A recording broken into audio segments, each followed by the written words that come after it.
2022లో ప్రపంచంలోనే మొట్టమొదటిసారిగా ఒకే వారంలో 70,000 మందిని జైల్లో వేశారు. ముఖం పైన టాటూలున్నా, చేతిపైన టాటూలున్నా, కొంచెం డౌట్ వచ్చినా కూడా, కొంచెం తేడాగా నడిచినా కూడా, ఆఖరికి ఎవరి మీద ఏమాత్రం డౌట్ వచ్చినా కూడా వాళ్ళని జైల్లో వేశారు వితౌట్ ఎనీ వార్నింగ్. జైల్లో వేశారు అంటున్నా కదా, ఈ జైలు ఎంత కంపరంగా ఉంటుందంటే, ఈ మొత్తం జైల్లో 70,000 మంది ఉంటారు. ఆ 70,000 మందిలో ఒక్కొక్క సెల్లో 64 మంది ఉంటారు. జస్ట్ ఇమాజిన్ మీ బెడ్రూమ్ లో 64 మంది పడుకుంటే ఎలా ఉంటుందో. అక్కడితో అయిపోలేదు. ఈ 64 మందికి ఒకటే బాత్రూమ్ ఉంటుంది. ఆ బాత్రూమ్ ఒకటే ట్యాప్ ఉంటుంది. ఆ ట్యాప్ నుంచి వచ్చిన వాటర్ ని కడుక్కోవడానికి, తాగడానికి, తినడానికి అన్నిటికీ వాడాలి. ఒక్కసారి ఊహించుకోండి, 64 మంది ఒకటే వాష్రూమ్, ఒకటే టాయిలెట్, ఆ టాయిలెట్ పక్కన ఉన్న ట్యాప్ లో వచ్చిన వాటర్ తాగాలి, అవిటితోనే కడుక్కోవాలి. ఎంత కంపరంగా ఉంటుంది. ఈ జైల్లో ఉన్న జనాలకు ఎక్కడ న్యూట్రిషన్ ఫుడ్ పెడితే వాళ్ళు కొట్టుకుంటారు అని చెప్పి కనీసం తిండి కూడా సరిగ్గా పెట్టరు. అంతేకాదు, ఈ జైల్లో ఒక్కసారి అడుగు పెడితే చచ్చే వరకు అక్కడే ఉండాలి. కాదు అక్కడే చావాలి. ఈ జైలే ప్రపంచంలో అతిపెద్ద జైలు అయిన సీకాట్ జైల్. ఈ ప్రిజన్ ఎల్ సెల్వడార్ అనే ఒక చిన్న కంట్రీలో ఉంది. చిన్న కంట్రీ అంటే అంత చిన్న కాదు. మన హైదరాబాద్ లో దాదాపుగా 1.5 నుంచి 2 కోట్ల మంది జనాలు ఉంటారు. కానీ ఈ ఎల్ సెల్వడార్ అనే దేశంలో మొత్తం దేశ జనాభా కలిపితే 40 లక్షలు ఉంటారు. ఒకసారి ఊహించుకోండి, మన హైదరాబాద్ లో సగం కన్నా తక్కువ జనాభా ఉన్న ఒక దేశంలో ఈ ప్రపంచంలోనే అతిపెద్ద అండ్ మోస్ట్ డేంజరస్ జైలు ఉంది. ఈ జైల్లో 70,000 మందిలో 40,000కి పైగా గ్యాంగ్స్టర్స్ ఉంటారు. అంటే మిగతా 30,000 మంది అమాయకులు అంటే కాదు. మరి ముఖం పైన టాటో ఉన్న, చేతిపైన టాటోలు ఉన్న వాళ్ళు కొంచెం తేడాగా నడిచినా కూడా జైల్లో వేశారని చెప్పారు కదా. అందులో చాలా మంది అమాయకులు ఉంటారు, క్రిమినల్స్ ఉంటారు.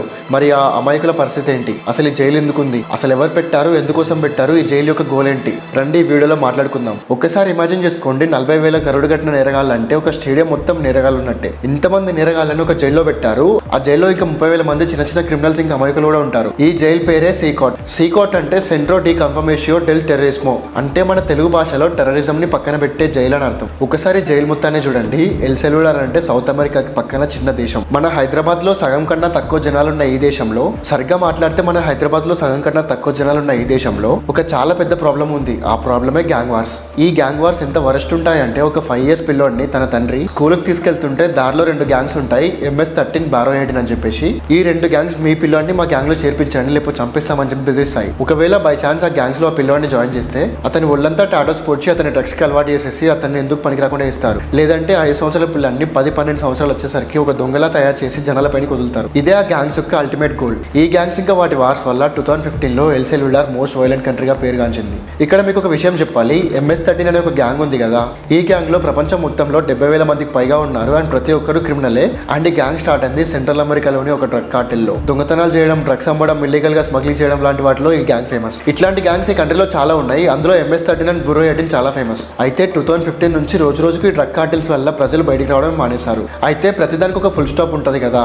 అలానే 2019లో ఎలక్షన్స్ వచ్చాయి. ఈ ఎలక్షన్ లో ఎల్ సెల్వడార్ ప్రజలందరూ కలిసి నయాబ్ బుల్కే అని ఒక కొత్త ప్రెసిడెంట్ ఎన్నుకున్నారు. నయాబ్ బుల్కే ఎల్ సెల్వడార్ ప్రెసిడెంట్ అయ్యేసరికి అతని వయసు 37 సంవత్సరాలు. దీంతో ప్రపంచంలోనే యంగెస్ట్ ప్రెసిడెంట్ గా పేరుగాంచాడు. ఈ నయాబ్ బుల్కే అన్ని కంట్రీస్ ప్రెసిడెంట్ లా కాదు, చాలా డిఫరెంట్. ఎంత అంటే అతను సోషల్ మీడియాలో, ఇన్స్టాగ్రామ్ లో, ట్విట్టర్ లో చాలా యాక్టివ్ ఉంటారు. అంతేకాదు, ఈ నయాబ్ బుల్కే వచ్చినాక బిట్ కాయిన్ ని వాళ్ళ కంట్రీలో లీగల్ టెండర్ చేశారు. ఇట్లా క్రిప్టో కరెన్సీ లీగల్ టెండర్ చేసిన first and only country El Salvador. అయితే ఇతను ప్రెసిడెంట్ అయ్యాక కూడా క్రిమినల్ యాక్టివిటీస్ ఏమాత్రం తగ్గలేదు. ఎల్ సెల్వడార్ లో ప్రతిరోజు యావరేజ్ గా 17 మర్డర్లు జరుగుతాయి. అంటే మీరే ఊహించుకోండి ఎంత క్రిమినల్ కంట్రీ ఇది. అయితే 2022 మార్చ్ లో ఎల్ సెల్వడార్ లో కేవలం 2 రోజుల్లో ఈ గ్యాంగ్ వార్స్ వల్ల 87 మర్డర్లు జరిగాయి. ఈ మర్డర్స్ అవ్వడానికి కారణం గ్యాంగ్ వార్స్ అని తెలుసుకున్న నయాబ్ బుల్కే ఇమీడియట్ గా కంట్రీలో ఎమర్జెన్సీ అనౌన్స్ చేసి ఆ కంట్రీ యొక్క బార్డర్ లో ఉన్న ఆర్మీ మొత్తాన్ని తీసుకొచ్చి స్ట్రీట్స్ పైన వదిలాడు. ఈ ఆర్మీ చేయాల్సిన పని ఒకటే, ఎవరి బాడీ పైన టాటోస్ ఉన్నా, ఎవరి చేతుల పైన టాటోస్ ఉన్నా, ఎవరి ముఖం పైన టాటోస్ ఉన్నా, ఎవరు వింతగా చూసినా, నడిచినా, ఎక్కడ వేసినా గొడవైనా ఇమీడియట్ గా అరెస్ట్ చేసి తీసుకొచ్చి వాళ్ళని జైల్లో వేయాలి. ఇట్లా వేస్తూ ఒకటే వారంలో 70,000 మందిని తీసుకొచ్చి జైల్లో వేశారు. అవును, మీరు విన్నది నిజమే.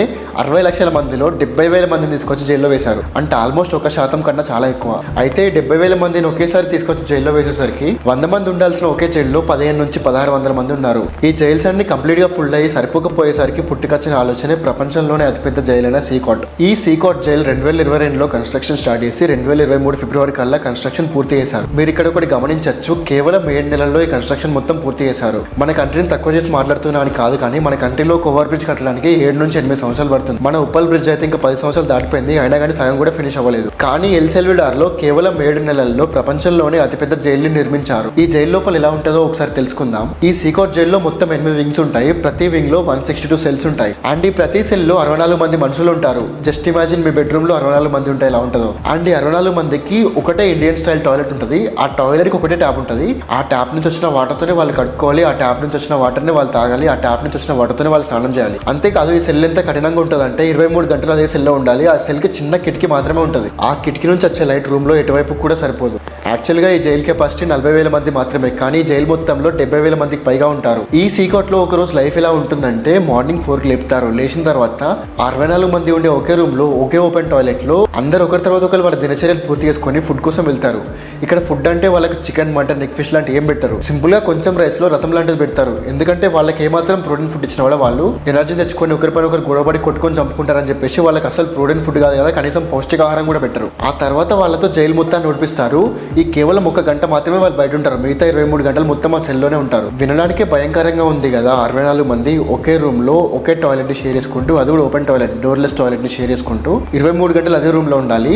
అండ్ కేవలం ఫుడ్ కోసం బయటకు వస్తారు. అండ్ 1 గంట సేపు పనిచేయడానికి బయటకు వస్తారు. ఫోన్ ఉండదు, టీవీ ఉండదు, ఫ్యామిలీ ఉండదు. ఒక్కసారి ఆ జైల్లోకి పోతే చచ్చే వరకు ఆ జైల్లోనే ఉండాలి, వాళ్ళకి బెయిల్ ఉండదు. అంతేకాకుండా ఇక్కడ సెక్యూరిటీ గార్డ్స్ మొత్తం మాస్క్లు పెట్టుకొని ఉంటారు. ఎందుకంటే వాళ్ళని ఎవరు చూసినా కూడా ఈ జైల్లోని క్రిమినల్స్ ఎక్కడ తప్పించుకొని బయటకు వెళ్ళాక ఈ జైల్లో ఫ్యామిలీ మీదకి వస్తారని చెప్పేసి ఆ జైలు మొత్తంలో ప్రతి ఒక్కరు మాస్క్ పెట్టుకొని ఉంటారు జైలర్స్ అందరూ. ఈ జైలు చుట్టూరు కొన్ని వేల కెమెరాస్ ఉంటాయి. అంతేకాకుండా డబుల్ వాల్స్ ఉంటాయి. దీంతో పాటు 24 అవర్స్ డ్రోన్స్ అటు ఇటు ఫ్లై అయితేనే ఉంటాయి. ఇట్లాంటి జైలు నుంచి ఎస్కేప్ అవ్వడం నియర్లీ ఇంపాసిబుల్. అంతేకాకుండా ఇక్కడ ఉన్న ఒక స్ట్రిక్ట్ రూల్ ఏంటంటే గార్డ్స్ కి ప్రిజనర్స్ తో మాట్లాడే పర్మిషన్ లేదు. చాలా సైలెంట్ గా, చాలా స్ట్రిక్ట్ గా పిన్ డ్రాప్ సైలెన్స్ మెయింటైన్ చేస్తారు. ఏ పోలీస్ ఆఫీసర్ కి ఏ ప్రిజనర్ తో మాట్లాడే రైట్ లేదు. ఇక్కడ మీరు అనుకోవచ్చు 70,000 మందిలో 40,000 మంది మాత్రమే క్రిమినల్స్, మిగతా వాళ్ళంతా చిన్న చిన్న క్రిమినల్స్, అంతేకాకుండా అమాయకులు ఉంటారని చెప్పేసి. అవును, చాలా మంది అమాయకులు ఉంటారు. 15 నుంచి 20% మంది అమాయకులు ఉంటారు. కేవలం టాటోస్ వేసుకోవడం వల్ల, వింతగా నడవడం వల్ల జైల్లోకి వెళ్ళిన వాళ్ళు చాలా మంది ఉన్నారు ఈ జైల్లో. అయితే 2024లో హ్యూమన్ రైట్స్ ఆర్గనైజేషన్ ఈ 70,000 అరెస్టులలో చాలా మంది అమాయకులను అరెస్ట్ చేసి ఉంటారు కదా, వాళ్ళకి ఫెయిర్ ట్రయల్ ఇప్పించి వాళ్ళని రిలీజ్ చేయాలని కోరింది. కానీ ఎల్ సెల్వడార్ గవర్నమెంట్ దానికి ఒప్పుకోలేదు.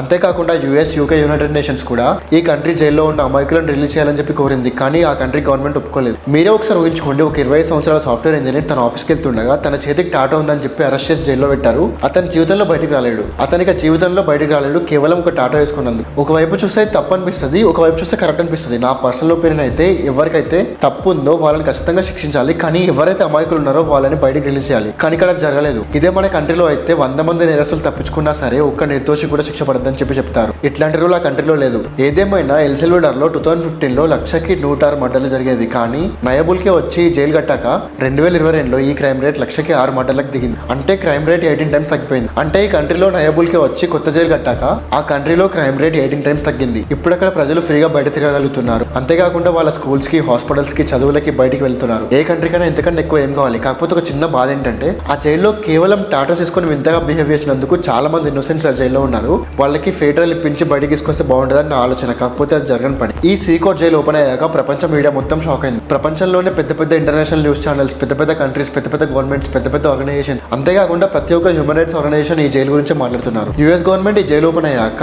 చాలా మంది క్రిమినల్స్ కాకుండా చాలా మంది ఇన్నోసెంట్ పీపుల్ ఆ జైల్లో ఉన్నారు. వాళ్ళని వదిలేయండి అని చెప్పి అంటే మిస్టర్ డొనాల్డ్ ట్రంప్ నీ పని నువ్వు చేసుకో, this is none of your business అని చెప్పాడు. ఈ జైలు విషయంలో యునైటెడ్ నేషన్స్ కూడా తమ కన్సర్న్ ఎక్స్ప్రెస్ చేసింది. కానీ నయబుల్కే దానికి